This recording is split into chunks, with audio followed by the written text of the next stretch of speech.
Koalicioni Vlen mbrëm ka hapur shtabin zgjedhor të zgjedhjeve lokale të Tetorit në Shkup. Para të pranishmëve në sheshin Skënderbeu, fjalë rasti mbajtën liderët e partive që e përbëjnë koalicionin Vlen. Zëvendës kryeministri i parë, Izet Mexhiti, tha se Vlen ka realizuar punë që BDI në 20 vjetët e kaluara i kishte lënë në harres. Ne po përmirësojmë atë që se kanë bërë ato 20 vite. Dhe ne i thrasim aty ku na sulmuan fuqimisht.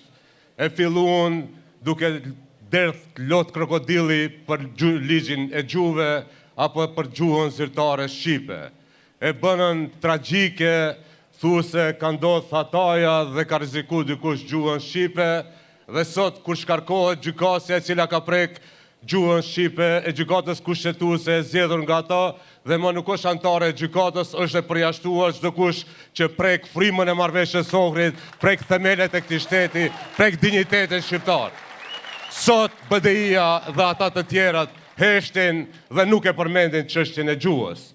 Sot kur ata deri 2015 nuk kanë pas as ligj, as mekanizëm dhe prej 2015 deri më tash vetëm një mekanizëm balansuesin të cilin e shfuqizoi gjykata e tyre, pra ne ju tham, ne nuk jemi për politikë ditore, ne jemi për zgjidhje ligjore dhe pas 30 viteve për herë të parë e rregullojmë si duhet me ligj përfaqësimin adekuat të shqiptarëve në administratën shtetërore dhe publike.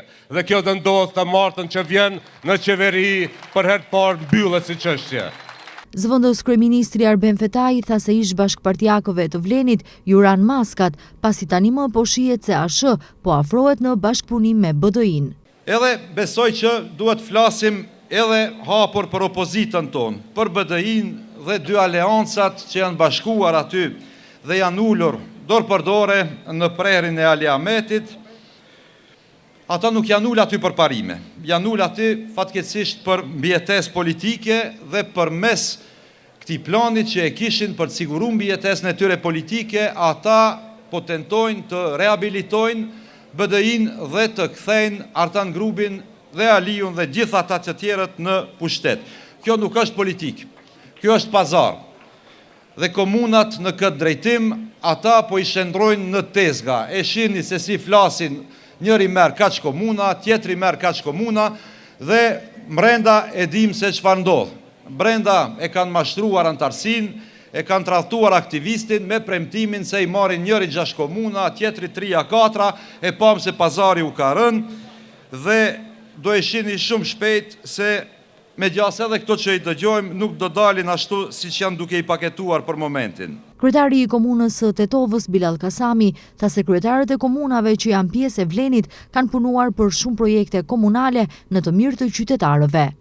Kam thënë që është turp që pas 30 viteve demokraci, ne edhe më tutje në Tetovë të flasim për ujë dhe mbeturina, edhe më tutje në Tetovë të flasim për rrugë me gropa, edhe më tutje në Tetovë të flasim për çështje të infrastrukturës që duhet i kishim zgjedhur shumë herët. Por vetëm për një mandat ne arritëm që këto tema të ndryshojmë dhe sot në Tetovë flasim për rini, sot në Tetovë flasim për verën kulturore, sot në Tetovë flasim për projekte të cilat janë në të mirë të gjithë qytetarëve të saj. Për mua ishte ky motiv që nëse mundej që Çajri të ndërtohet nga zero dhe të bëhet një komunë ku mund të jetohet, atëherë mund ta bëjmë edhe Tetovën. Prandaj u përvesha punës dhe sot Tetova frymon ndryshe. Dhe sot Tetova ka realizuar projekte jo vetëm në infrastrukturë, në asfaltim të rrugëve, në përmirësimin e higjienës, në furnizim me ujë, por sot unë kisha në takim të rinjët e Tetovës me të cilët bisedonim për të tashmen dhe të ardhmen e tyre. Kryetari i Alternativës, Zeqiria Ibrahimi, në fjalimin e tij tha se hapja e shtabit zgjedhor është kapitull për një fitore të re, ndërsa shefi i shtabit zgjedhor Adnan Azizi tha se shqiptarët janë punësuar në qeverisjen e Vlenit, ndaj me këtë ritëm do të vazhdojnë edhe më tutje.